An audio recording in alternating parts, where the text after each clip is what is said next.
মম, আজ তোমার বার্থডে। তোমার সত্যি মনে হয় যে আজকের দিনে তোমাকে আমি মিথ্যে বলবো? হ্যাঁ, বিশ্বাস করো আমায়, আমি সত্যি বলছি মম, প্লিজ।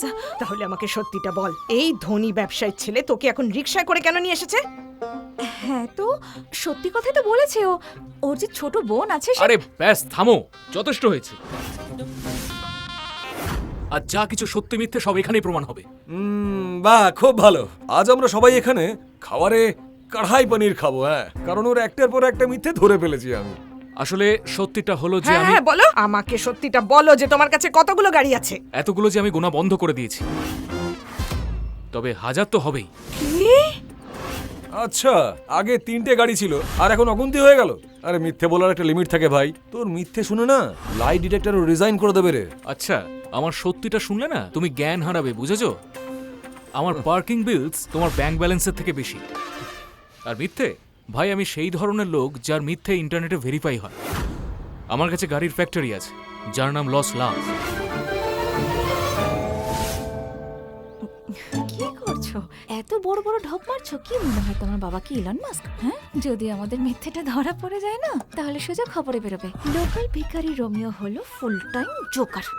শোনো, একটা কথা বলে দিচ্ছি আজকে, যদি তোমার জন্য আমাকে ওই জয়রাজকে বিয়ে করতে হয় আর যদি আমি ফেসে যাই, তাহলে একটা কানা করেও তুমি পাবে না, মনে রেখো এটা। ঠিক আছে, তাহলে খেলা শেষ করি। সত্যিটা হলো যে আমি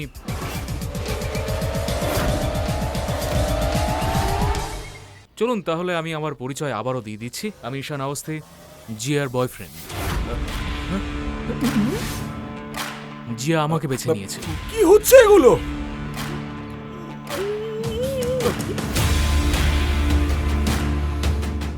নমস্কার, আমি হচ্ছি জয়রাজ আর আমি হ্যান্ডশেক শুধু আমার লেভেলের লোকেদের সাথে করি, বুঝলে?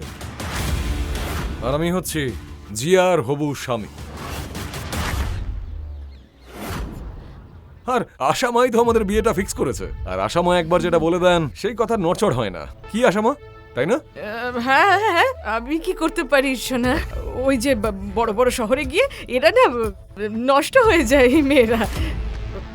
এমনিতে আমি ওকে বলেছিলাম যে তোমার মতো ছেলেও পাবে না, খুঁজলেও পাবে না। এত ধনী, ক্ষমতাশালী, প্রভাবশালী তোমার সম্মানের সাথে তুলনা হয়। কিন্তু আমার কথা কি মেয়েটা ভাবে নাকি? এই বড় শহরে যাওয়ার পর থেকে এসব শুরু হয়েছে। আর বেছে নিল এই স্টার্টআপ ছেলেকে। আমি কি করব বলো? থামো এবার মম। Don't mind. হ্যাঁ, আমি বেশ খুশি যে ও তোমাকে বেছেছে। এবারে ও কিন্তু ঠিকঠাক বিবেচনা করেছে। আরে জয়রাজ, তুমি চিন্তা করো না বাবা, আমি তোমার জন্য আরো ভালো মেয়ে খুঁজে এনে দেবো। কি বলছেন আপনি এসব? আমি তো জিয়াকেই বিয়ে করতে চাই। ও আপনাকে গিফটে কত টাকা দিয়েছে? প্যাকেটটা তো খুব হালকা ছিল, ওই 10,000 হবে মনে হয়। আশামা, আমি আপনাকে 50,000 দিয়েছি। 10,000?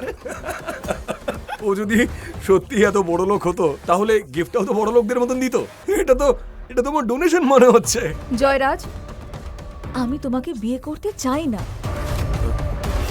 কেন? তুমি আমাকে কেন বিয়ে করতে চাও না? ও কি আমার থেকে বড় লোক নাকি?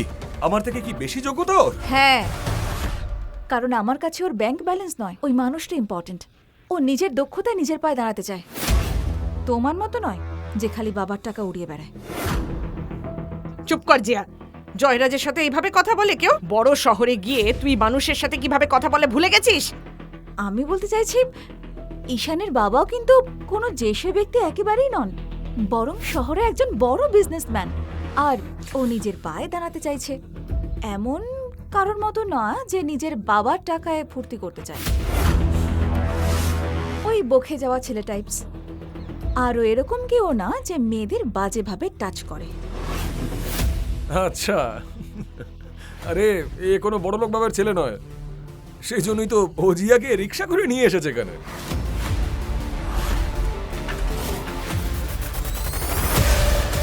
রিকশায় করে এনেছি আমার ফুলের মতো মেয়েটাকে। রিকশায় করে হ্যাঁ, আমি সত্যি বলছি।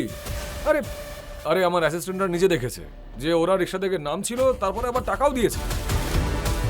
আরে এ কোনো বড় লোক বাপের বেটা নয়, এ পুরোপুরি ফাঁসাচ্ছে আমাদের জিয়াকে। তোর কি মনে হয় যে তুই জিয়াকে এখান থেকে ফাঁসিয়ে নিয়ে চলে যাবি? আমি থাকতে না, তুই ওকে কিছুতেই টাচ করতে পারবি না, বুঝতে পেরেছিস?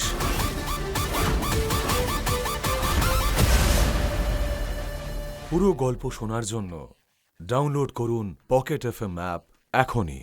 লিংক রইল নিচের ডেসক্রিপশনে।